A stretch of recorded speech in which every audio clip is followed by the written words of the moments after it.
Sino ang matuwid? Tayo, naniwala sa gospel. Nagsusumikap mabuhay ng may kabanalan. Yun ang matuwid. Kaya huwag ka mainggit sa mga kamag-anak mo na yumayaman, naging makasalibutan na, isang araw, mapupunta sa'yo, babalik ka rin ng Diyos. Huwag ka malungkot. Palapakan natin, malapakan. Diba, nalulungkot na tayo, di ba? Yung mga kamag-anak ko, yumaman. Ako, tapat naman ako. Bakit? Simple lang ang buhay ko. Huwag kang mag-alala. Hayaan mo lang sila. Hayaan mo sila mamuhay makasanibot sa araw. Ilipat ang Diyos sa iyo. Hindi mo magsinungal ang Biblia. Ha? Marami lang kapatiran na yumaman noong araw. They became millionaire. Bumalik sa sanlibutan. Ano nangyari? Bumalik sa zero. Saan napunta? Sa mga matapat na kapatiran. Purihin ang ating malapal. Oh, marami akong kapatiran na kakilala na negosyante na ngayon noong araw, ni pamasahe wala. Ngayon, they become businessmen. Ang mga asset nila, million. Dati, naglalakad lang. Mayroon umaman naman na una na kapatiran, wala na. Bumalik sa libutan. Di ba? Wala lang kabanalan. Ano nangyari? Nawala. Napunta doon sa mga tapat na naghihirap. Sila ngayon ang pinagpala na ng ating malapal. Kaya, do not be envious. Huwag tayo mainggit sa mga yumayaman at nagiging makasanlibutan ng mga Kristiyano. Isang araw, yung kayamanan nila, mapupunta sa iyo. Palapakan natin. Magsinungali ba yan? Hindi lang, pati mga undelivered na mga billionaires, mga elite people sa mundo, minamahal, mapupunta sa atin. Niniwala ba kayo mapupunta sa atin? Mangyayari talaga yan. Hindi yan magsisinungaling. Isang araw, bago magwakas ang mundo, yung kayamanan ng mga antichrist, mga nakatagong kayamanan sa kadiliman, mapupunta sa mga tunay anak ng Diyos. Tayo yun! Purihin ang ating malapal. Kaya may mga kaunti mga trials tayo, kaunti lang yan. Pinapaintulot lang yan ng malapal to make us worthy to receive the abundance of life.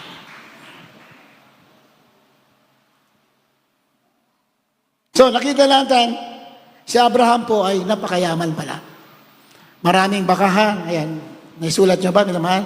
Genesis 24:35. Tayo'y tagapagmana ni Abraham. Si Abraham ay maraming ginto, maraming pilak, maraming kawan, maraming bakahan. So, si Abraham ay napakayaman. Ang sabi ni Biblia, tagapagmana tayo ni Abraham. Malapakan natin, malapit. Tagapagmana ni Abraham. Ano ang patunay na tagapagmana natin ni Abraham? Basa. Galatia 3:13-14. Ito yung patunay na tayo tagapagmana. Kumbaga sa legal na dokumento sa lupa, ito yung notaryo publiko. Notarize. Di ba? Pakibasa po. Galatia 3:13-14. Dito sa Galatia 3, talatang 13 at 14. Ganito po ang sinasabi. Sa sumpa ng kautusan ay tinubos tayo ni Kristo na naging sumpa sa ganang atin sapagkat nasusulat, sinumpa ang bawat binibitay sa punong kahoy upang sa mga hentil ay dumating ang pagpapala ni Abraham na kay Kristo Jesus upang sa pamamagitan ng pananampalataya ay tagapin natin ang pangako ng Espiritu. Purihin lang ating malapelor. Rejoice in the of God! Magsaya tayo! Anak ng Diyos! Yung mga malungkot, lumala yung pagpapala dyan. Yung mga masaya, nilalapitan niya ng blessing. Hindi ako may sabi niya. You read the word of God. Magbasa kayo. Yung mga lagi malungkot, ako, nilalayuan ng blessing yan. Yung lagi masaya kahit may trials, ako, hinahabol ng pagpapala yan. Hallelujah! Purihin lang natin malapelo. So, tagapagmana natin ni Abraham. Sa tumpa ng katusan ay tinubos tayo ni Kristo. Ayan, pabalik-balik tayo para makuha ninyo. Balik-balikin natin yan 100 times. 100 times para hindi mawala sa isipan.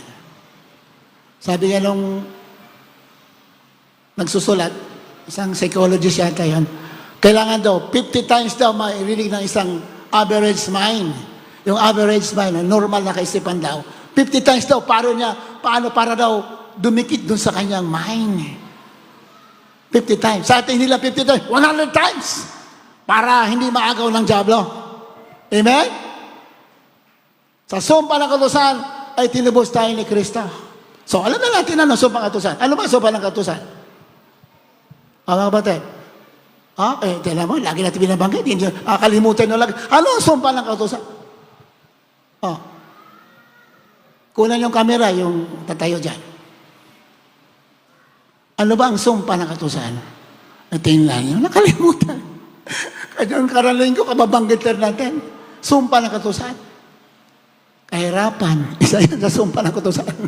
Kamatayan, karamdaman. Lahat ang negatibo sa buhay natin, ang tawag dyan, sumpa ng katusan. Sabi ng Biblia, tinubos tayo ni Kristo sa sumpa ng katusan. Wala ka na sa sumpa. Pag tinubos ka, inalis ka na doon. Yun ang kahulugan. Amen? Naging sumpa sa kanang atin. Pero ang ating manap sa Kristo, naging sumpa. Imbis na yung sumpa na sa atin, napunta sa Kanya. Sinama na doon sa cross. Inako. Grabe yung pag-ibig naman ng Panginoon. Inako. Imbis na tayo ang maghihirap, siya na, inaki na yun. Inako niya. Siya na ang nagkumuha nun. Napunta na sa Kanya. Tignan mo? Naging sumpa sa kanang atin malapin. Sabagat nasusulat, hinusumpa ang bawat binibitay sa punong kahoy. Pag ipinako during that time, if you are crucified, you are the worst criminal. Sinumpa ka talaga ng tao. Masama kang tao. Sinumpa ka, binitay ka sa kahoy, sa krus, ibig sabihin. Walang kasalanan. Ginawang masama. Bakit? Yung kasama natin, napunta sa Kanya, inako na. Palapakan natin, malapay na. Grabe na pag-ibig yun. Di basta-basta yun.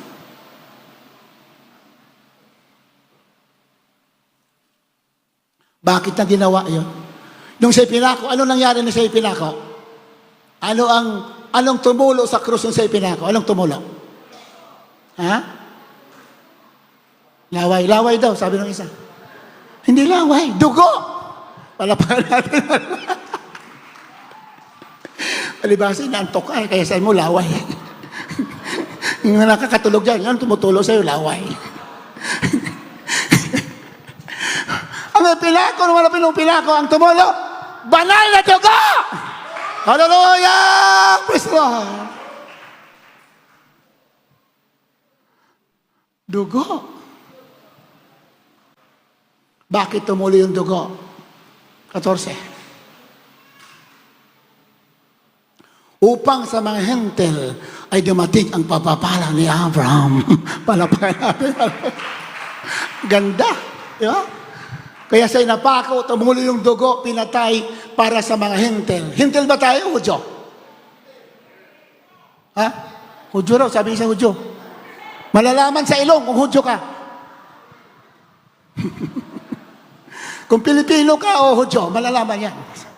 Pag Pilipino, hentel. Sabi ng isa, Hudyo raw siya. Hindi raw sa hentel. Tingnan natin ang ilong mo. Mukhang hindi ka namang Hudyo eh. Mukhang kang Eta. Hindi. Inigising ko lang kayo. Lahat na lang Diyos, gwapo yan sa paningin ng ating malapayan. Kasi inantok yung iba eh. Kailangan pang pagising kaunti. Pwede natin ba? Huwag kayong antukin. Kayamanan ito pinag-aaralan natin. Kayamanan. Pwede natin malapayan. Kayamanan hindi lamang sa lupa, pati sa kabilang buhay, sa piling ng ating malapayan.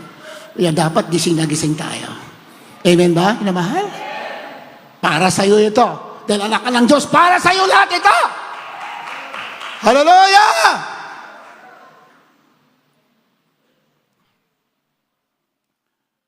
upang sa mga hentel ay dumating ang pagpapala ni Abraham na nakay Kristo Jesus. Di ba? Upang sa magitan ng pananampalataya ay tanggapin natin ang pangako ng Espiritu. Paano ba? Paano ba sa English yun? Ang dali, minamahal. Minsan kasi translation na Tagalog, minsan iba eh. That the blessing of Abraham might come unto the Gentiles through Jesus Christ. Ayan. Yung pagpapala ng Abraham, mapunta raw sa mga hintel kung naniwala ka kay Kristo. Naniwala ba tayo sa malapena? Naniwala ba tayo? Eh bakit pa tayo nandito kung hindi naniwala? Kaya tayo nandito because we believe the gospel of Jesus Christ, the power of God unto salvation. Kapangyarihan ng Diyos para iligtas ang tao sa kahirapan, karamdaman, kamatayan at pagmamala ng buhay na walang hanggan. That is the power of the gospel of Jesus Christ. We are here because we believe the gospel of Jesus Christ na nagbago sa atin, nagpakabanal sa atin, naghimala sa ating mga buhay. Kaya nga sabi ng Biblia, I am the righteousness of God in Christ Jesus. Tayo ay katuwiran ng Diyos sa magitan ni Jesus Christ. Pag you are a believer of the gospel, ang tingin ng Diyos sa atin, matuwid! Righteous in the eyes of God. Huwag kayo maniwala sa kaaway, hindi ka matuwid. Huwag kayo maniwala. If you're a believer of the gospel, you are righteous in the eyes of God. Why? Bakit? Because of what our Lord Jesus Christ has done. Kasi tinubos ka, inako niya yung kasamaan natin. Kaya ang tingin ng Diyos sa atin, matuwid. Purihin ang ating malapit. Huwag tayo magpapadaya sa kaaway. Minsan, alanganan tayo manalangin. Mukhang di yata ako matuwid, malapit. Hindi ako karapat-dapat. Hindi talaga karapat-dapat. Hindi talaga. Pero nung naniwala ka sa gospel, ginawa kang karapat-dapat. Hindi naman tayo tinignan. Ang tinignan ng Diyos, yung sakripisyo ng kanyang anak. You read the Word of God. Yung sakripisyo malapit, yun ang tinignan. Puri lang ating malapit. Upang sa mga hentel ilmating ang pagpapala ni Abraham na kay Kristo Jesus, upang sa magitan ng pananampalataya, ay tanggapin natin ang pangako ng Espiritu.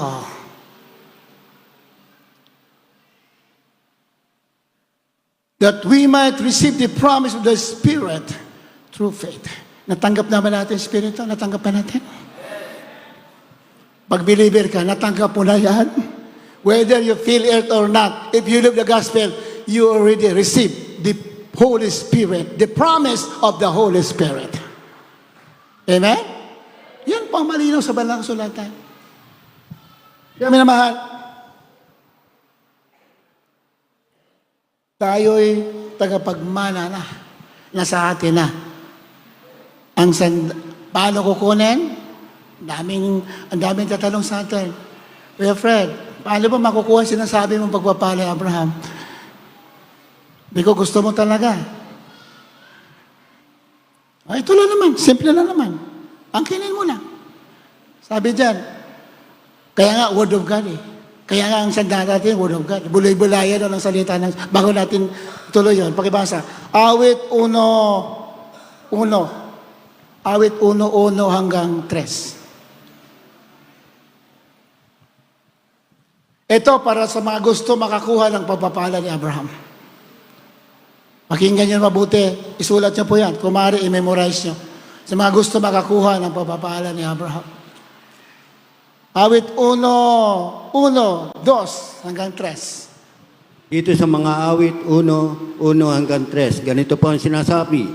Mapalad ang mga tao na hindi lumalakad sa payo ng masama, ni tumayo man sa daan ng mga makasalanan, ni maupo man sa upuan ng mga manlilibak, kundi ang kanyang kasayahan ay nasa kautusan ng Panginoon. At sa kautusan niya, nagbubulay-bulay siya araw at gabi. At siya'y magiging parang punong kahoy na itinanim sa siping ng mga agos ng tubig na nagbubunga sa kanilang kapanahunan at ang kaniyang dahon ay naman ay hindi malalanta at anumang kaniyang gawin ay giginahawa. Alapagan natin malapit. Lahat ng gusto makakuha ng pagpapala ng Abraham, isa yan sa sandata. Mapalad ang tao na hindi lumalakad sa payo ng masama. Huwag kang sumunod sa payo ng masama. Sabi nung payo ng masama, huwag ka magbigay, maghihirap ka, huwag ka maniwala yung payo ng masama yun. Huwag kang dalo ng dalo dyan, mahal ang gasolina. Mahal ang pamasahe. Bumabaha pa. Tignan mo. Ang tawag dyan, payo ng masama.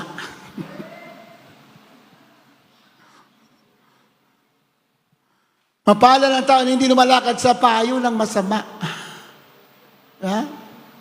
Ni tumatayo man sa daan ng mga makasalanan.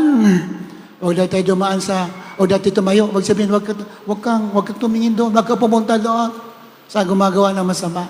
Di ba? Ni naupo man sa upuan ng mga manglilibak. Huwag daw tayo makisama sa upuan sa mga manlilibak. Huwag tayo umupo doon sa mga manlilibak. Ha? Eh, huwag kang ano dyan. May mga ngaral dyan eh. Ano yan eh? Ganito yan eh. Diba? Nangungutang pa nga sa akin yan eh. Palapagan natin. Naalala ko nandun kami sa sa probinsya, sa Negros. Wala talaga. Ni yung chapel natin, yung tagilid, kawayan, nakatagilid. Tagilid, hindi nga maituwid eh. Pagsubok talaga eh. Ni pamasahe, mga worker, wala eh. Oo. Binabato pa kami doon. Wala ka na makain. Binabato ka pa. Tapos darating yung may-ari ng lupa natin na chapel. Naniningil. Ang daming stress eh. Pero tayo, tuloy lang tayo sa pagpupure. Puna natin, mahal ang Panginoon.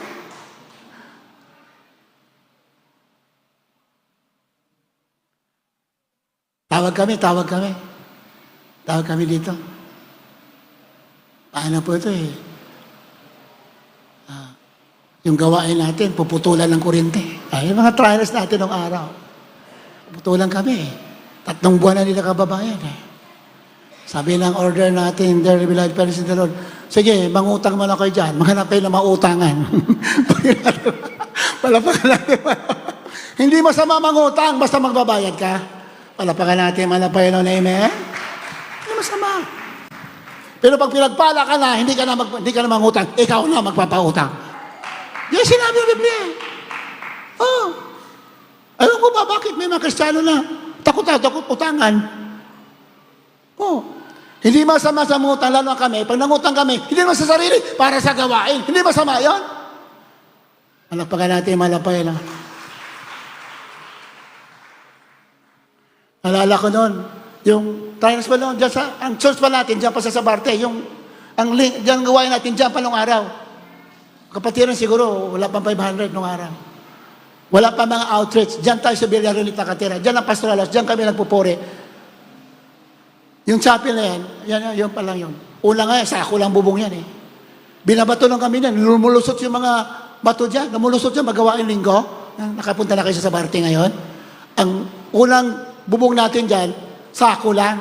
Wala nang budget eh. Trials. Pero maligaya ba, pastor, maligaya ba kami? Araw-araw maligaya kami, lagi kami nagpupuri.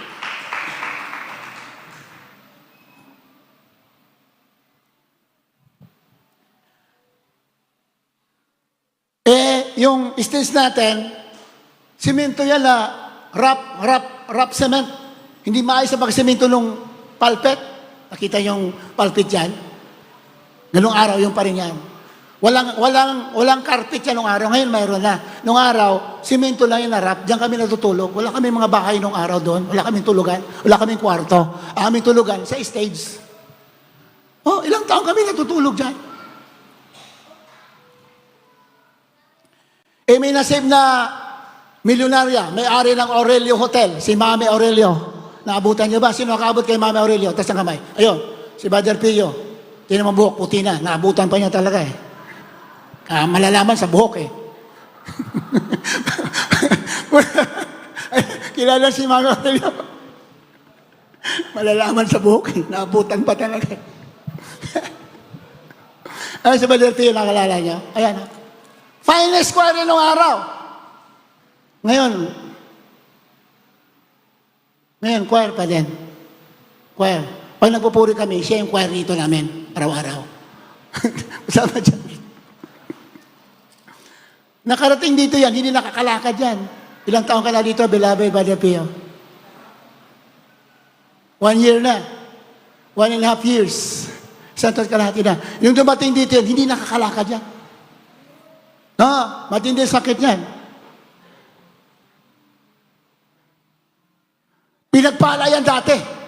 Mayaman yan. Kaya sabi ko sa inyo, pag pinagpala ka, umiwas ka sa tukso. Palapagan natin. Hindi ko nililibak sa Brother Pio. Siya may sabi niyan. Alam niyo, Kuya Fred, kaya ako'y bumagsak, nahulog ako sa kasalanan. Pero ngayon, nandito na ako bumalik. Di bali na walang kayamanan. Mayroon akong kayamanan sa piling ng ating mga. Yan, totoo yan. Hindi ko nililibak. Tanungin nyo. Siya may sasabi sa inyo, magandang buhay niya. Giver yan sa gawain. Pinagpala ng ulo. Pag nagbibigay ka sa gawain, hindi pwede ka pagpapalain. Pero sabi niya, natukso ako sa kasalanan sa sanlibutan. Kaya yung mayaman dyan, naka, huwag mo sabihin na malakas ka. Iwas na iwas ka. Dito ka, sa gawain palagi. Dahil hilain ka ng kaaway. Pag natukso ka, ang kayamanan mo, purdoy ka, sigurado yan. Mawawala yan.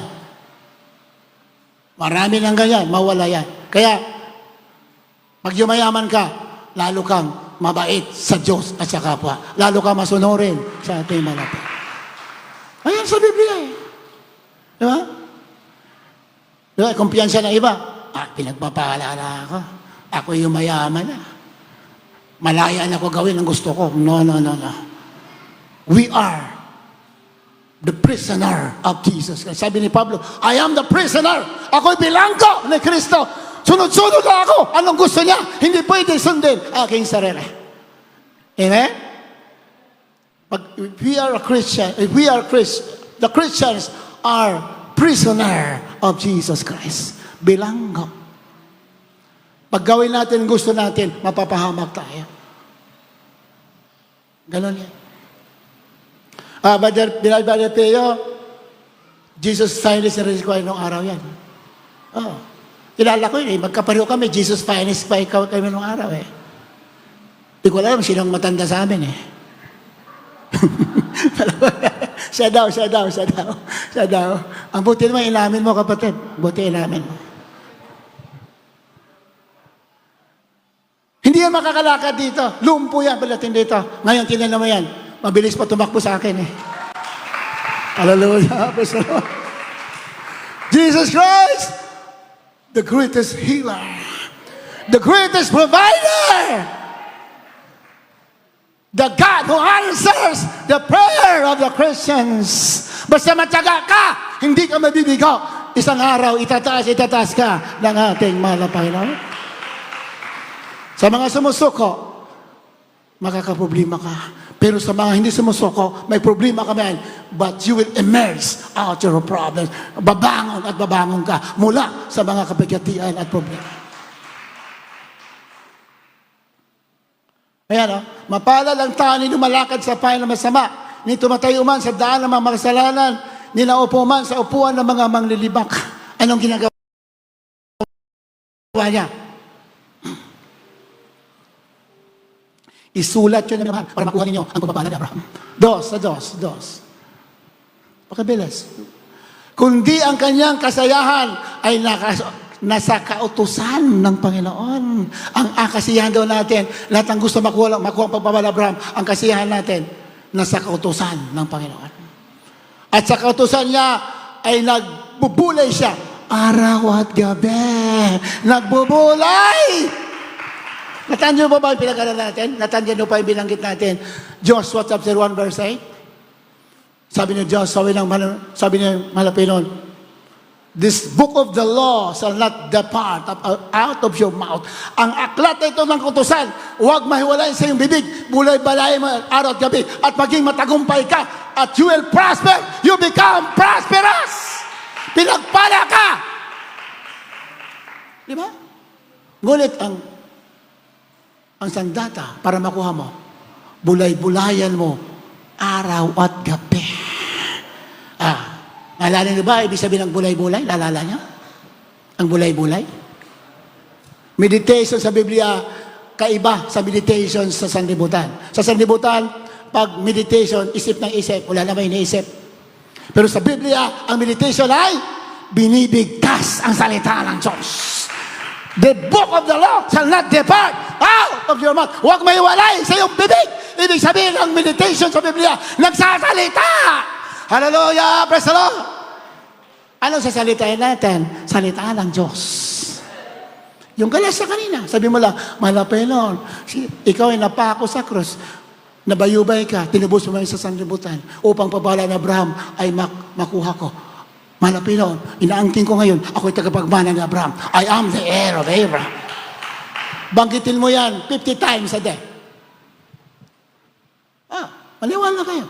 Araw at gabi nga eh. For 24 hours, kayang-kaya mo yan 50 times. 7 beses sa umaga, 7 sa tanghali, 7 sa merienda, 7 sa... Speak it. I am an heir of Abraham. My God shall supply all my need according to His riches and glory by Christ Jesus. Banggitin mo yan. Yun po yung book of the law. Huwag daw may wala. Maging prosperous ka daw. Puri natin Malapenon. Natandaan niyo ba nila mahal?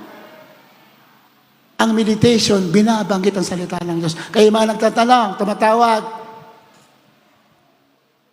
We have prayed. Paano ba makuha yung pagpapala ni Abraham? Paano sinasabi mo na Galatia 3:13-14 na inalis tayo sa sumpa upang pagpapala Abraham makuha namin? May tumatawag sa akin eh. Sabi ko, ayun lang, banggitin mo. Mag-meditate ka. Sabi isipin ko, hindi. Bigkasin mo. Ako'y tagapagmana ni Abraham. I am the heir of Abraham. Lahat ang kailangan ko, isupply ng Diyos. Pilipos 4:19. Speak it 7 times, 50 times, 100 times. Araw-araw at gabi. Magugulat ka isang araw. Wala ka na doon. Nandun ka na sa mataas na kalagay. Hindi magsisinungaling yan. God cannot lie. Magsinungaling na lahat, pero ang Diyos hindi magsisinungaling. Kung ano sinabi niya sa kanyang salita, yun ay katotohanan at gagawin niya. Amen? Minamahal? Kung ang kanyang kasiyahan at kung kanyang kasiyahan nasa katusan ng Panginoon at sa katusan niya, nagbubulay siya araw at gabi. Nagbubulay. Gusto natin makuha ang pagpapala Abraham. Magbulay-bulay tayo sa salita ng Diyos. Ibig sabihin ng pagbulay-bulay, binibigkas. Habang nagdadrive ka, habang naglalaba ka, ako'y tagapagmana ni Abraham sa pangalan ni Jesus. I am an heir of Abraham. Lahat ng kailangan ko supply ng Diyos. Philippians 4:9-10. Kung maaari mag-memorize ka ng maraming talata. Deuteronomy 8:10. Ang Diyos binigyan ako ng kapangyarihan para magkamal ng kayamanan. Memorize mo yan. O kaya sulat mo. Basahin mo araw-araw. Then, may palampalatay pagbasa. Deuteronomy 28:13. Hindi ako buntot. Ako'y ulo sa pagpapala. Nasa Biblia nakasulat. Puro pangako ng Diyos yan. Pagbulay-bulayan lang natin. Bagtisan ng bigkasin mo ng bigkasin at mapupunta sa yan. Dahil hindi magsinungaling ang salita ng ating malapit. Bulay-bulayan ng araw at gabi. Ano mayayari sa iyo pag nagbulay-bulayan ka ng salita ng Diyos? Binibigas mo salita ng Diyos, ilaangkin mo ng sarili mo yan. 3. At siya'y magiging parang punong kahoy na itananim sa siping ng mga agos ng tubig. Ang punong kahoy, pag tinanim yan sa gilid ng ilog, kahit na magtag-araw ng ilang taon, hindi yan mamamatay, hindi matutuyo yan. Bakit? Nakatanim sa gilid ng tubig. Amen? Ang mga Kristiyano rin na lagi nagbulay-bulay, kahit na maghirap ang mundo, kahit bumagsak lahat ang ekonomiya sa mga mundo, hindi ka maghirap. Bakit? Nakatanim ka doon sa presensya at kalooban sa salita ng Diyos. Yun po yan. Kahit humina ang negosyo ng iba, ikaw, hindi hihina. Palakas ng palakas ang negosyo ninyo. Totoo yan. Yan ang sinasabi. Hindi magsinungaling yan. Na nagbubunga sa kanyang kapanahunan, ang kanyang dahon na hindi malalanta. At anumang kanyang gawin ay ginhawa. Ano sabi sa English?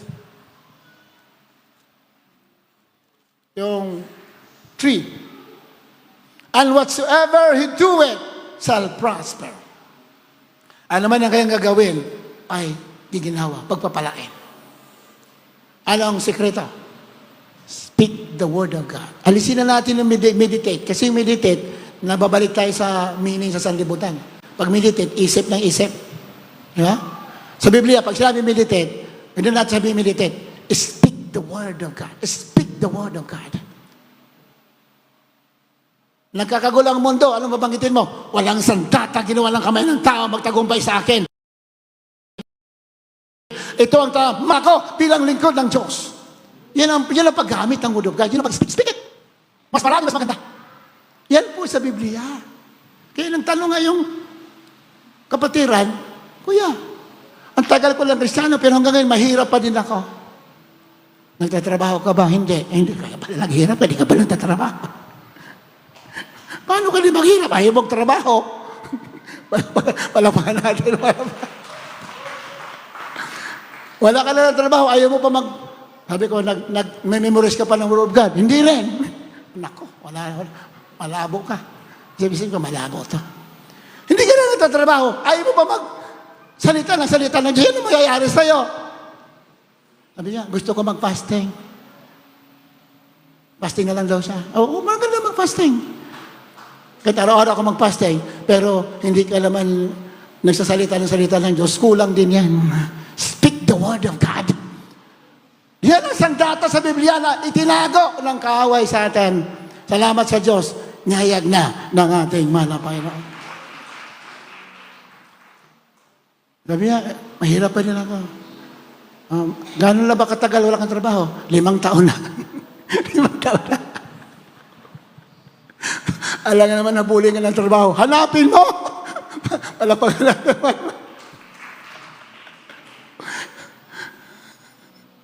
Sa Biblia, I will bless the works of your hands. Pagpapalain ko ang gawa ng iyong kamay. Paano yung kamay natin kung walang ginagawa? Ano pagpapalain? Sabi ng Pinoon, pagpapalain ko ang gawa ng iyong kamay. Kung hindi tayo preacher, hindi tayo full-time worker, magtrabaho ka.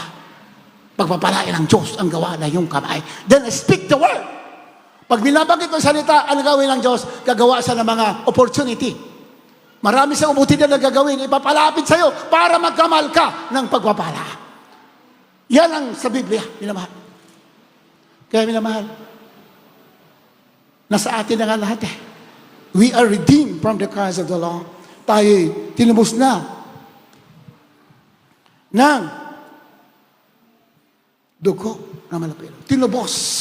Binabalik-balik natin. Tinubos na, tandaan nyo na mahal, take note ha. Redeem o tinubos. Pag sinabing tinubos, binalik ka na sa iyong original na kalagayan. Original na kalagayan ng tao. Binalik na sa pag tinubos tayo, binalik ka na sa iyong original na kalagayan. Walang sakit, walang karamdaman, walang kamatayan, walang kahirapan. Yan po ang ating original na kalagayan. Tinubos tayo. Katulad ng iba't Adan, sa paraiso na bubuhay, sagana sa lahat ng bagay. Nagkasala, nawala. Nung namatay ang mahal na Kristo, nabus ang dugo, binalik. 2,000 taon, tinubos, binalik na tayo. Kaya kung nagtitiis pa rin tayo hanggang ngayon, ibig sabihin, hindi natin ginagamit yung sandata natin. Do not forget the finished work of Jesus Christ. Huwag mong kalimutan yung tapos nang ginawa. Tapos nang ginawa. Di ba sabi ng Pinoon? Tapos na, it is finished. Nung sinabayong, sabi niya, tapos na. It is finished. Tapos na. Tapos na ang plano ng pagliligtas. Binalik ka na sa original na kalagayan. Palakpakan natin yung malapan. That is reality. Hindi yan poetry. Hindi yan kwento-kwento. That is reality. Yan ay katotohanan. Gawin natin. Gawin ninyo, minamahal. Hindi ka magkukulang, sasagana ka. You will become a blessing to the church, to the kingdom of Jesus Christ. This is the church of the kingdom of Jesus Christ. You will become a blessing to the kingdom of Jesus Christ. Why? Because you are like a tree planted by the rivers of water. Tinanim ka, hindi ka nalalanta, hindi ka nalulugi, lagi kang tagumpay. Bakit? You are speaking the word of God. Purihin ang ating manapelo. Kaya habang tayo maawit na mahal,